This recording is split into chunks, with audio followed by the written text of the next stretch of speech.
오약사님, 좋은 지방과 나쁜 지방, 이 둘은 어떻게 다른 건가요? 그리고 어떻게 섭취를 해야 가장 좋을지 알려주세요, 오약사님. 네, 안녕하세요. 친절한 오약사입니다. 제가 알려드리겠습니다. 지방은 크게 두 가지입니다. 포화지방산과 불포화지방산. 여러분들께서 건강상식으로 많이 아시는 몸에 좋은 오메가3, EPA, DHA, 고등어, 등푸른 생선, 이것은 모두 불포화지방산입니다. 우리 몸에서 좋은 역할을 많이 하기 때문에 많이 드시라고 합니다. 그리고 지방의 또 한 가지 동물성 지방인 포화지방산, 이것은 한마디로 말해서 적게 먹어야 건강합니다. 우리가 포화지방산을 전혀 안 먹을 수는 없습니다. 그 대신 한두 번 적게 먹을 수는 있습니다.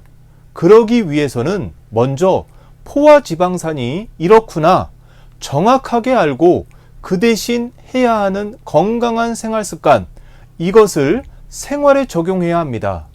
기름지고 맛 위주로 된 것을 한두 번 적게 먹는다.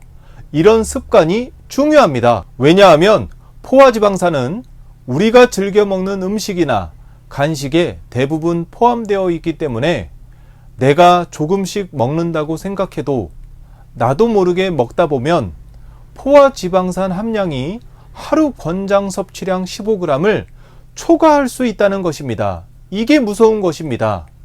포화지방산 과다 섭취는 암, 뇌혈관 질환, 심장 질환, 콜레스테롤, 비만, 당뇨병의 원인이 될 수 있기 때문에 신경을 써야 합니다.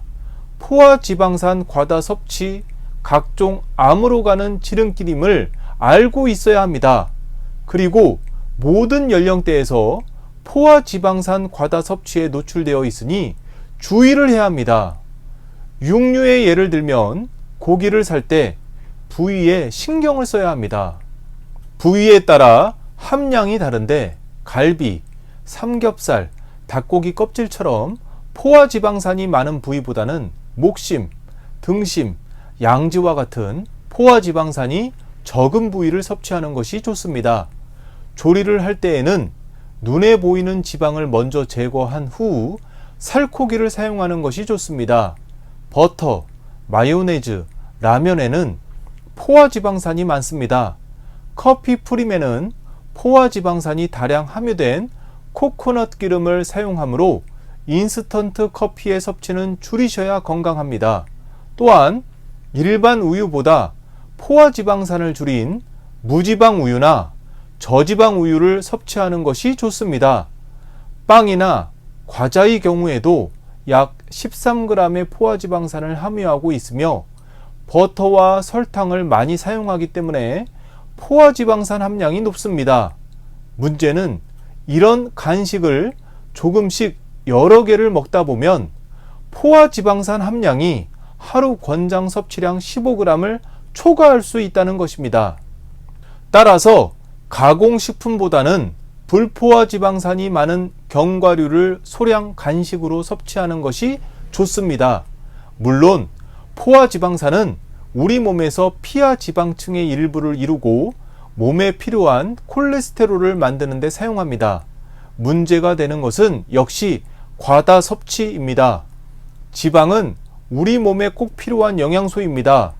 우리는 반드시 단백질, 탄수화물, 지방을 균형 있게 먹어야 합니다.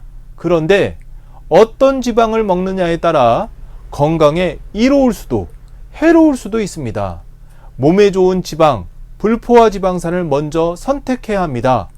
두 번째, 여러 음식과 간식에 들어있는 포화지방산은 과다 섭취할 때 몸에 해로울 수 있습니다. 과다 섭취를 줄이기 위해서는 양은 줄이고 대체품을 찾아 선택하는 건강한 생활 습관을 실천해야겠습니다. 지금까지 친절한 오약사였습니다.